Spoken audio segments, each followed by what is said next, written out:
Hello friends, நம்ம இன்றைக்கி இதை பற்றி பார்க்க போனால் இலக்கிய வரப்போகிற எபிசோடில் என்ன இன்ட்ரெஸ்டிங்கான சுவாரஸ்யமான விஷயம் நடக்க போந்தாங்க பார்க்க போகிறோம். வாங்க வீடியோக்குள்ளே போயிடலாம். நம்முடைய மாசிலாமணி பார்த்தீங்கன்னா எங்கம்மா இருக்க லட்சுமி அப்படின்ற மாதிரி கூப்பிட்டுட்டு இருக்காங்க. அதுக்கு பார்த்தீங்கன்னா நம்முடைய லட்சுமியிலேருந்து எந்த ஒரு ரிஃப்ளெக்டும் வராதனால பார்த்தீங்கன்னா உடனே நம்முடைய ஆஞ்சலிகளையும் சிந்தாமணிகள் எங்கள் லட்சுமியும் வசந்த் அப்படின்ற மாதிரி கேட்குறாங்க.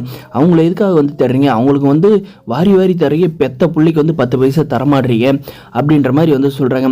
உனக்கு இவ்வளோ நாள் சோறு போட்டு வச்சதே பெருசு. அதன் போக லட்சுமி மேலே காஃபியை ஊற்றுறப்பே இந்த வீட்டை விட்டு அனுப்பியிருப்பேன். இங்கே இருந்தாலுமே நீ உன்னை இந்த வீட்டில் வச்சிருக்கேன், அது என்னுடைய தப்பு அப்படின்ற மாதிரி சொல்கிறாங்க. நீ என்னை பெத்தப்பா தானே, என்னை வெளியே போக சொல்கிறல, என் சொத்தை விற்று குடுடா அப்படின்ற மாதிரி கேட்குறாங்க.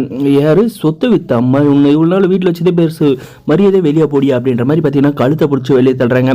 அப்போ பார்த்தீங்கன்னா நம்மளுடைய அஞ்சலி பிளான் பண்ணி நம்ம வெளியே போனோம், சோத்துக்கு சிங்கிதா அடிக்கிறோம், எல்லோரும் நம்மளை கேவலமாக பார்ப்பாங்க, அதனால் நம்ம பேசாத விழுந்துட வேண்டியதான் அப்படின்ற மாதிரி கால் நம்மளுடைய மாசிலாமணி காலில் விழுந்து ஐயோ அப்பா என்னை வெளியே அனுப்பிடாத அப்படின்ற மாதிரி கெஞ்சுறாங்க. ஒரு கட்டத்துக்கு மேலே காலை விட்டுறியா இல்லையா, மரியாதை இந்த வீட்டை விட்டு வெளியே போ அப்படின்றாங்க. இந்த சிந்தாமணி பார்த்தீங்கன்னா வேடிக்கை பார்த்துக்கிட்டு இருக்காங்க. அப்பாவும் ஒன்று சண்டை போடுறத.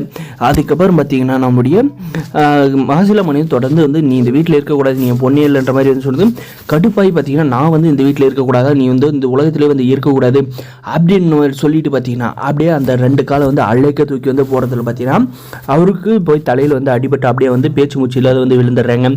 அதுக்கப்புறம் பார்த்தீங்கன்னா நம்முடைய சிந்தாமணி பார்த்தீங்கன்னா என்னங்க என்னாச்சு அப்படின்ற மாதிரி கேட்டு என்னடி இப்படி பண்ணிட்டு அப்படின்ற மாதிரி சொல்கிறாரு. அது உன்னை பெத்த அப்பண்டை அப்படின்றது கேட்டதுக்கு பார்த்தீங்கன்னா அவன் என்னை பெத்த பொண்ணை நினைக்கல, அதனால தான் இப்படி பண்ண அப்படின்ற மாதிரி சொல்கிறாங்க.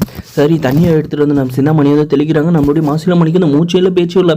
உடனே பார்த்தீங்கன்னா நம்முடைய சிந்தாமணி என்ன பண்ணுறாங்கன்னா ஆம்புலன்ஸ் கால் பண்ணி அஞ்சலி அப்படின்றாங்க. அதுக்கு அப்படின்ற மாதிரி இருக்க. உடனே நம்மளுடைய மாசிலமோட ஒய்ஃப் சிந்தாமணி பார்த்தீங்கன்னா கால் பண்ணி அலோ ஆம்புலன்ஸ், என்னுடைய ஹஸ்பண்டுக்கு இப்படி தான் பாத்ரூமில் வலிக்கு விழுந்துட்டாரு அப்படின்னு சொல்லிட்டு சொல்கிறாங்க. உடனே வண்டி எடுத்துகிட்டு வாங்கணுன்னு பார்த்தீங்கன்னா ஆம்புலன்ஸ் சும்மா ஜட்டு வேகத்தில் வர போதுங்க. இந்த ஆஞ்சலி திறந்தவே மாட்டாங்க. ஏதாவது திறந்த சான்ஸ் 1-2 கொடுத்தா கூட அதில் கண்டிப்பாக திறந்த மாட்டாங்க. இவளோட கேடுகட்ட புத்தி யாரை ஏப்பாத்தில் யாரை போட்டு தரலாம், எப்படி குறுக்கு வெளியில் பணக்காரி ஆகலாம் அப்படின்ற புத்தி தாங்க இவளுக்கு. இவளுக்காக நம்மளுடைய கௌதம் இலக்கு பறிஞ்சு பார்த்து நம்மளுடைய பிரியாவை வேறு நடிக்க சொல்லியிருக்காங்க. இது எதில் போய் முடியும்னு தெரிலங்க. ஆனால் இந்த அஞ்சலி தான் இந்த மாதிரி நம்மளுடைய மாசிலாமணி இந்த மாதிரி பண்ணியிருப்பாங்க அப்படின்றத தெரிஞ்சு நம்ம இலக்கிய பயங்கரமாக கோவப்பட போகிறாங்க.